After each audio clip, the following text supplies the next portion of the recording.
আপনারা আমি মোল্লার কথা তো বিশ্বাস করবেন না, কিন্তু আপনাদের সকলের কাছেই তো একজন করে মুফতি আছে, আছে না? গুগল শরীফ নাই? এই গুগল শরীফের মধ্যে সার্চ দিবেন জানস, JANUS, এই জানস লিখে সার্চ দিবেন, ওখানে দেখবেন একটা 2 মাথাওয়ালা মূর্তির ছবি আসবে, তার নিচে কিছু ব্যাখ্যাও দেওয়া আছে।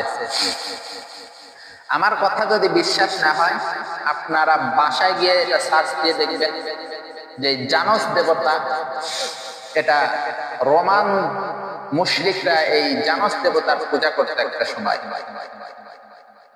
এই বছরের শেষ দিন 31st নাইটের পূর্বে, মানে রাত 12টার পূর্বে, এই জানস দেবতার পেছনের মুখে গিয়ে তারা পূজা করত, যে বিগত দিনগুলোতে তারা জানস দেবতার পূজা করে সুখে শান্তিতে একটা বছর অতিবাহিত করেছে। এবং রাত 12টার পর তারা ওই প্রথম মুখটার কাছে এসে পূজা করত, উপাসনা করত, যতদিন আগত বছর তাদের সুখে শান্তিতে যায়।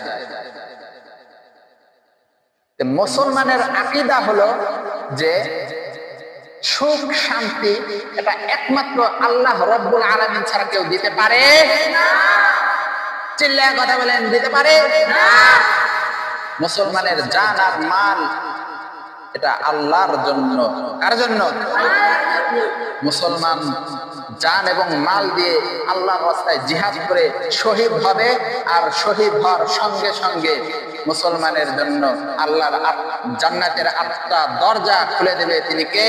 আল্লাহ। সে আল্লাহকে ভালোবাসতে পারবেন না? পারবো। আল্লাহ আমাদেরকে কত মহব্বত করেন, চিন্তা করা যায়? আপনি দুনিয়াতে এত নাফরমানি করেন, এরপরেও কিন্তু আল্লাহ রব্বুল আলামিন আপনার পানিও বন্ধ করেন নাই, অক্সিজেনও বন্ধ করেন নাই, সূর্যের আলো বন্ধ করেন নাই। কথা বলেন ঠিক না বেঠিক? সেই আল্লাহকে একটু খুশি করা লাগবে না? তুমি মুসলমান কি করে যাও 31st নাইট পালন করতে? আমার বুঝে আসে না। তুমি তো একটা মুসলমানের বাচ্চা, তুমি 31st নাইট কি তার মুসলমানদের সংস্কার সংস্কৃতি না? তাহলে আমরা সকলেই আল্লাহ রব্বুল আলামিনের কাছে তওবা করি। আল্লাহ রব্বুল আলামিন যেন আমাদেরকে এই সমস্ত